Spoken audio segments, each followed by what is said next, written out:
So for a long time, like I felt really, really sad. I felt so betrayed by this whole idea of twin flames.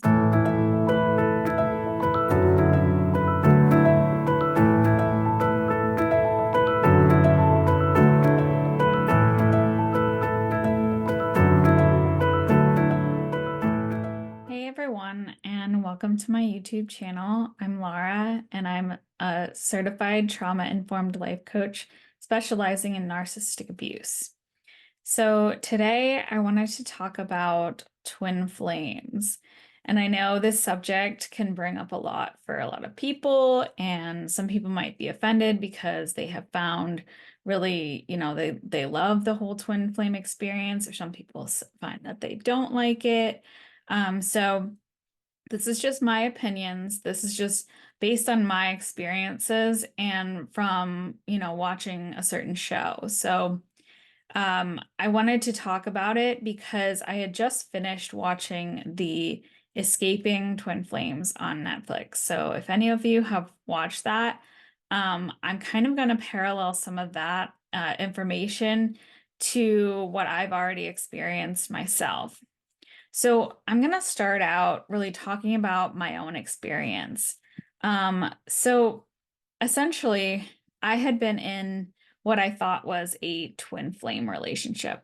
So before anyone goes accusing me of not understanding what the twin flame is, what the twin flame journey is all about, I've kind of lived it. I went through an experience that I thought was a twin flame, and some people would say, oh, well, that wasn't your real twin flame then. It wasn't, if it was toxic or anything like that.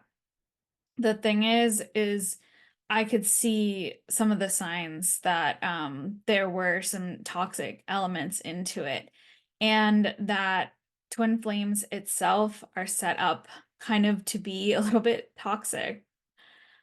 So what I experienced in the beginning of the relationship, there was a lot of love bombing in the beginning. So I met this person online, and we connected on so many different levels. It was insane the amount of things that we connected on. We had actually been in the same place at the same time and never met like 3 or 4 times. I had actually worked at a local theme park, and I did the lighting for the show, and my twin flame, or the person that I thought was my twin flame, actually ended up doing the music for them. So it was just, but we never met actually in person. And this was maybe like 2 years or year or two prior to actually meeting. I had actually been to one of his concerts and had a picture of me sitting in the back of the concert, not even realizing that he was there. There were so many other different coincidences. We knew the same people and hadn't really been, in the same circles.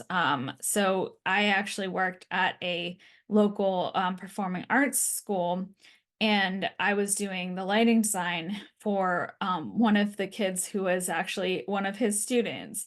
And it was just different things like that that were just, and I know those sound like coincidences, but there were a lot of things that I was like, oh my gosh, this person is so similar that he even looked similar to me. I'm very short, and he was also short for a man. We had similar hands. Like I have really small hands, and he had like really small hands too. And just all these different things that it was like, wow, this is like really what this like whole twin flame is. And I'm not saying that it doesn't exist. I'm just saying that it has a potential for being toxic. So that was in the beginning, it was this like love at first sight, very love bomby experience, because it was just so intense.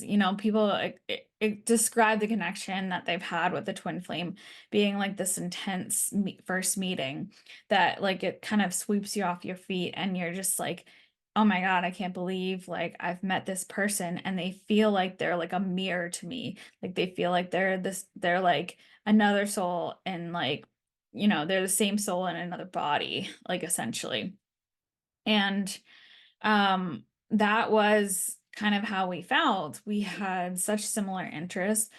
We knew a lot of the same people, but really weren't even running in the same circles. So it was just weird connections like that were like, oh, you know this person because I know that person from a different place. And like it was just all these weird coincidences that kind of left me like, like feeling so swept off my feet.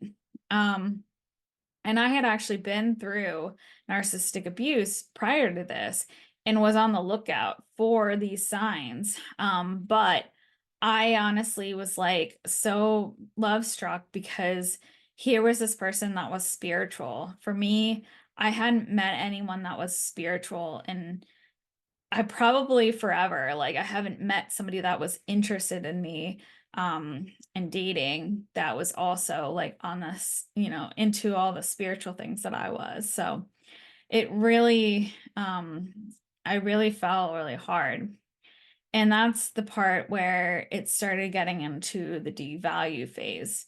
So during the devalue phase of narcissistic abuse, what the narcissist does is they start to devalue you. They start to put little hints in your head that there's something wrong with you, maybe subtly bring you down to others or to yourself. Maybe they're nice to you in public, but behind the scenes, they're starting to be really mean and show their true colors. Then when you try to talk to other people, they're like, well, that person's so nice. They always are so nice to you.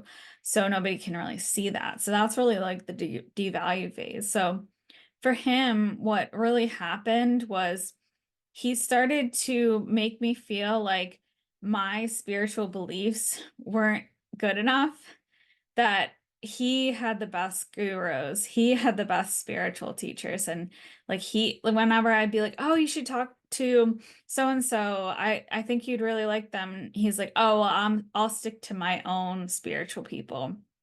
And it just got to this point where I felt like he had more spiritual knowledge than me, and he knew, he was kind of like putting on the show about like feeling like he had all these insights, and he could tell if we were soulmates or not. Like he was the one who could channel if I was like upset the one day, he was like, and I was like, I'm fine, he'd be like, well, my insight tells me you're not. And like it was just stuff like that was really like made me question myself, like, wait, am I not like, maybe I'm not like on my spiritual path enough? Because when I was looking up twin flames, it was, the idea is that they bring up all the things in you that you don't like about yourself and vice versa, and it can be like really triggering. So I was like, oh, that's just like what's going on. He's like bringing up all these things because I need to heal it in myself and like all of these things. But like, can you see like how toxic that could be? Like how, you know, there is a fine line between admitting your faults, and there are, two sides to every relationship. Not everyone's, toxic. I use the word narcissist a lot, but the thing is that there are levels to it, and there are also, it's not to mean that there's a victim and a narcissist. It's really to show that there are two sides to everything, and that, narcissistic abuse is very prevalent in a lot of things right now, unfortunately, because a lot of us have unhealed wounds. And so when I was really experiencing that with who I thought was my twin flame, it was like, wow, I'm not good enough. I'm not healed enough. There were times when, I wanted to go out drinking. I was still drinking at the time. And I was like, I had a really hard day and I was like, let's go out to drink. And he was like, don't you want to heal yourself a better way? Like, and it was just so, I felt like, while on the other hand, now that I see the pattern, I've helped, heal that part of myself that really needed that crutch. But at the same time, it was him that was like make like basically like kind of felt like it was like forcing me to um see that there was something wrong with me, when really at the time I think it was, it was okay for where I was at the time in my life. Um and just little subtle things like that kind of had me just a little bit questioning it. I was like, but I was more internally going, oh, there's something wrong with me. There's something wrong in the relationship. I'm not spiritual enough. I'm not this enough. And it comes back to like the wounds that I carried of like not being good enough. Um, and then so I'll get to the discard phase. So the discard phase really, that one really, really hurt. So when I was in this relationship, um I had just started a new job pretty soon after we kind of started dating. And I had told him, I work in theater, so there's about a good 2 to 3 weeks where I'm insanely busy and it's really stressful and it's a lot of pressure and it's a lot of stress, which is called Tech Week. So um I was going into Tech Week, and right before that, I we got in a fight because I stayed over at his place, and I am the type of person that I need an alarm clock to wake up, and not just an alarm. I need like 3 or 4 alarms before I actually will get up. And it's really hard for me to like just pull myself out of bed. And so since I was staying at his place, I said, "Oh, I need to set my alarm." And I said it like a couple times, I have to snooze and stuff like that. You can just go back to sleep afterward. And he's like, no, you're not allowed to do that." And I was like, "What do you mean I'm not allowed?" And then he told me that he was doing me a favor by allowing me to stay there, which honestly was true, but he was supposed to be somebody that I was seeing at the time. We weren't officially boyfriend girlfriend, but we were getting there. Like we were kind of like, at that stage where we wanted to be close. We wanted to like be doing those things.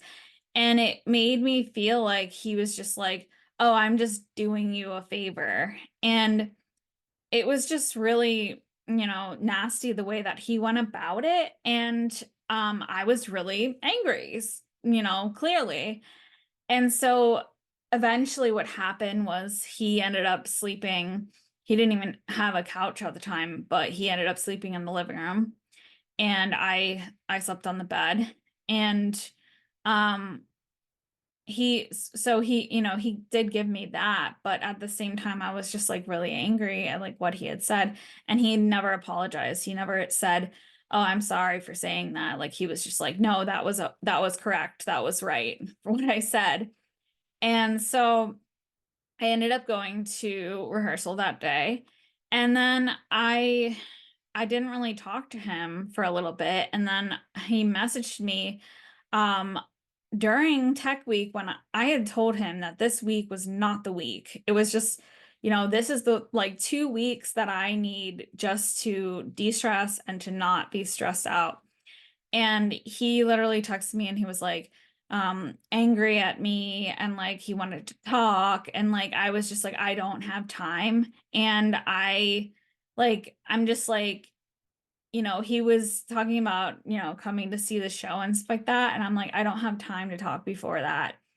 And it was actually going to be, so it was like my 30th birthday right before the show was about to open. So I, um, we kind of left it at that. And he basically stopped talking to me, and he said, "Actually, I'm not coming to the show, and I'm not coming to see you on your 30th birthday." And that amount of discard just completely threw me. And it was like, well, I was like, well, after the show, when I have time, let's talk. work this through. Like, I'm not willing to just like throw this out. Like, yeah, we have such a good connection.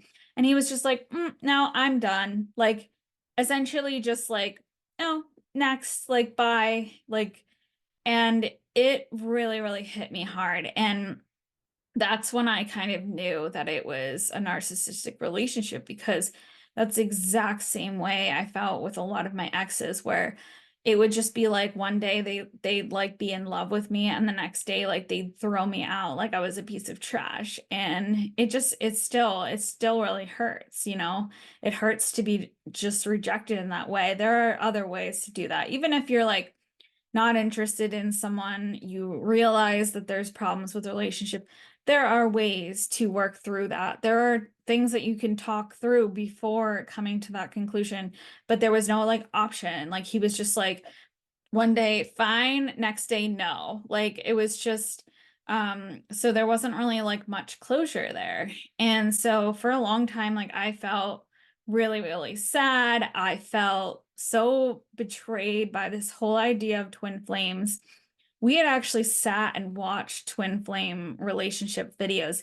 And now that I say that, it's funny because the videos that I watched, I actually wonder if that was part of twin flame universe. I really do wonder, because I like it looked very familiar, the people that were on that show. Which is what the next talking point that I'm gonna get to is I'm gonna talk about the escaping twin flames. So those of you who essentially, I don't know if any of you have seen the show, but the premise is basically there is this Twin Flames universe, which is an online platform that people can join. And it essentially was supposedly a group type of program. People joined over Zoom, and then they started having in-person meetings where they would meet a lot of people. And it was run by these two people that claim that they were twin flames. And so they kind of like, you know, rope you in with this idea that like, we've found love and so can you. This is our journey. This is like, you know, twin flame isn't for the faint of heart. It's really hard. There are like a lot of things, but we can navigate it. We can help you navigate through it. But it actually ended up turning into a cult, and a really horrible one at that. And when I was watching this show, I was just like, I was thinking about it in the terms of like what I do as a coach. Like, I'm a trauma-informed coach specializing in narcissistic abuse. And literally, this cult and what they were doing is the exact opposite of everything that I stand for.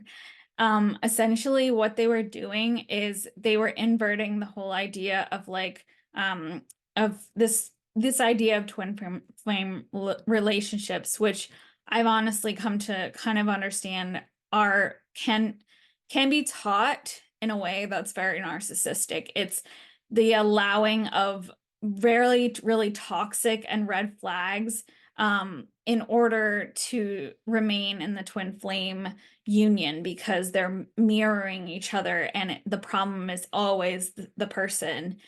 And while what I teach is trauma informed, I specialize in helping people get out of narcissistic abuse and actually heal and partner with their inner child while they're doing that. So it's not like I'm saying it's your fault that you've been in this relationship.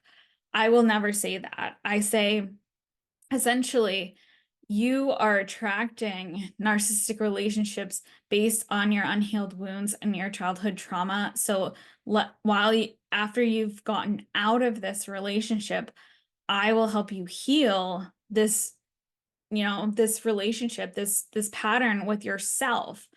And it's really self-partnering, it's self-nurturing. It is not at all. It's like it really triggered me, I think, because it was like, wow, they're literally twisting, like they're manipulating everything that I'm actually standing for and actually wanting to help people. versus actually manipulating people and getting their money to convert them. And like in this sick, like towards the end, I it's just I'm like I'll get into a little bit of it. But so the beginning of the show, they were showing like, you know, kind of the love bombing phase. So it's this couple, and they come on and they're talking about, we're in this twin flame relationship, and so can you. If you want to find your twin flame, join our programs, join this. So they gather this group of people over Zoom, and people start connecting with each other. And but the start of it, which was like a red flag for me, was that only the people that run the program can know and tell you who your twin flame is. That to me is like a red flag, because really, if you do if you do still believe in the whole twin flame thing, I feel like it's only a feeling that you can tell yourself. And I will tell you ways that you can know if it's toxic or if it's not. Because I really do kind of throw out a lot of the twin flame ideas, but I do understand the want of a soulmate, the idea of this person that is, you know, matched for you. Um, yeah, so what they were doing though was basically saying, we're the only ones that can tell you who these people are. So all these people kind of join, and then they get matched up to people that they think are their twin flames. Well, then it starts getting weird, because they tell them that in order to really be a true believer, which does that not sound cultish? Like, they need to actually live with their twin flame. So their twin flame could be across the country, and they need to like just completely move everything in their life and drop everything and live with this person. And so one of the people that was in the group, she was she wasn't sure who her twin flame is. And they started talking in the group, and he's like, well, who do you think it is? And she just said, you know, off the top of her head, this guy was messaging her. This random guy from the internet was like messaging her, and she kind of found him creepy. And he just says, oh, well, that's your twin flame. And this guy ended up being a criminal, and she ended up going and living with him, and he was very dangerous and narcissistic and toxic, and it was really dangerous. And instead of like saying that, oh, everything's like, I can't do this, and leaving, that would have been like horrible for the group. So they actually have to show and report. And she kept having to say, we're in a beautiful relationship, our twin flame union, and all of this stuff.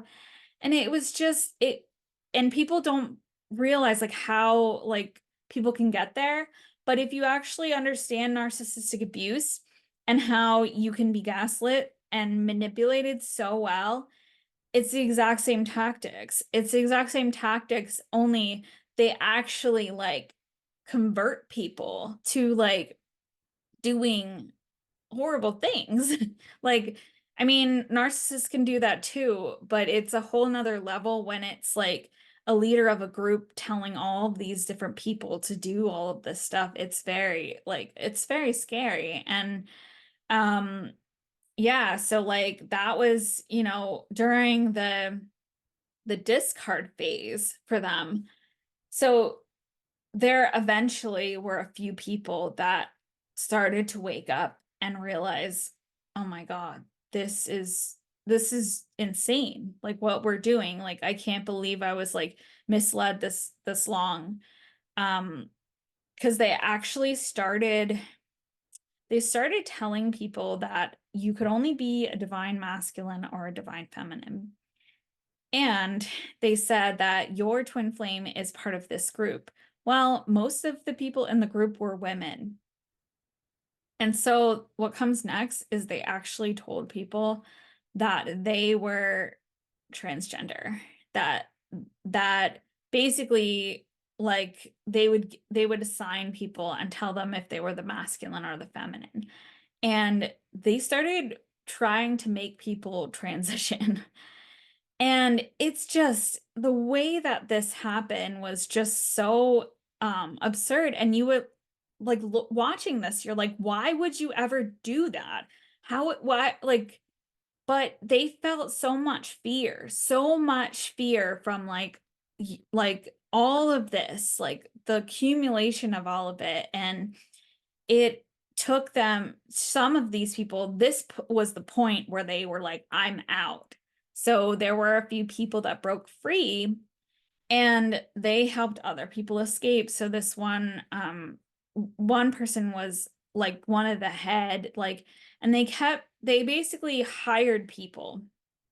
So they would be working for them. So they couldn't escape because their livelihood, like their whole life was wrapped up in this. Their job, their career, their friends, they actually cut them off from all family, which is key to like a cult. Some of the people actually were told that you're never gonna see your family again. You have to write them a letter explaining what, like, you're gone. And some of the mothers ended up fighting to try to bring them home. And it was just heartbreaking to see this level of narcissistic abuse and toxicity that was in this community. And unfortunately, we see this with so many spiritual communities, religious spiritual communities. There's so many churches that are now coming out with cases of molestation and all of that kind of stuff. There's, spiritual communities, the Kundalini community that I'm familiar with, Kundalini yoga. Um, Yogi Bhajan got basically accused of sexual assault and abuse of many women. And hearing this as well, I actually also have a personal experience. The camp that I went to as a child that was based in spiritual principles, it was Edgar Cayce's principles. And I grew up thinking this place was a utopia. This place was, heaven on earth. It felt, the vibration of it felt amazing, and the people there were amazing. Come to figure out, it has since shut down in the past 2 years because there were people that came out and basically said that there was pedophilia going on, that the adults counselors were sleeping with some of the children. And honestly, it still to this day makes me sick to my stomach. I actually look back and I do remember having an incident that was weird. My mom and I would go. It was like a family camp, so we would have a bunk, and they would assign us a bunk, and sometimes it was, all male or female. But they would like the family camp, they would mix it, and so we were in a cabin with uh an adult male counselor and their child and my mom and I. And the adult male counselor was kind of creepy. I remember, trying to change when I was there, and I would actually get into my sleeping bag and change my clothes because it was basically an open air cabin. There really wasn't that many places of privacy to be able to change. So that was my solution. And he told me, oh, you don't need to do that. And, there were other incidences like that I honestly look back now and I'm like, wow, that is crazy, and it really hurts my heart because as somebody who, I believe in a lot of these spiritual principles, a lot of these people turn away. A lot of people that have been through it actually turn away from spiritual practices because of it, unfortunately. But for me, it's like I can actually separate the spiritual practice from the actual person that's doing the abuse. Like, I still love doing Kundalini yoga, even though I know the person that actually, well, he didn't necessarily invent it, but he kind of brought it over to America. And I know that he was really corrupt. So I totally understand anyone who feels like they turn away from it, because it puts a bad taste in your mouth of these communities and everything. And the reason I wanted to make this video was just because of watching that. I really felt, I felt like so sad for some of these people, because I really, like, it was taking this beautiful idea of inner child work, of meeting a soulmate, of partnering, of being loving, being in a community, and being connected with people. It was inverting it so much. And honestly, that's how I felt when the whole camp incident, for me, like, exploded. It was like a piece of me had died, because it was such a strong part of who I was, of my identity, of growing, of my childhood. And I think once you kind of realize that certain things are corrupted like that, you have to take the parts of you that understand, like, these bigger spiritual principles that you can't take away. If you believe in God, you cannot take away your love of God just because of something bad that happens with some leader in a spiritual community, because that doesn't mean that that's not right. That doesn't mean that everything, you have to throw everything out. Um, and I think that, a lot of people that have been through cult-like situations or places like this, they tend to get really, really depressed and lose their faith in the spirituality. And, I just want to tell you that even if you've been through narcissistic abuse, even if you've been through a situation like this with, spiritual communities, ended up being really shady, and you had to leave, it doesn't mean that you can't actually still have a connection with God, still be able to hold, your beliefs in astrology and Kundalini yoga and anything that you really believe in. Doesn't necessarily mean that you have to throw all of that out. So I think in order to, like, conclude this video, I just wanted to say, I am a specialized in narcissistic abuse. I'm a certified trauma-informed life coach. So if you are looking for somebody that actually can hold your hand, that can really help you through healing after you've been through narcissistic abuse, I am going to be taking clients very shortly. I'm getting my LLC and I'm getting all the pieces together, but as soon as that is in place, I'm going to be able to take on clients. And yeah, so please remember to like and subscribe if you like my information. I make videos about narcissistic abuse, and I'm actually going to be probably doing some more EFT tapping videos. If you don't know what EFT tapping is, there's a link. I will put it below for EFT tapping. And it kind of explains what all of that is. So thank you guys so much for watching my video, and please like and subscribe. Thank you guys. Bye.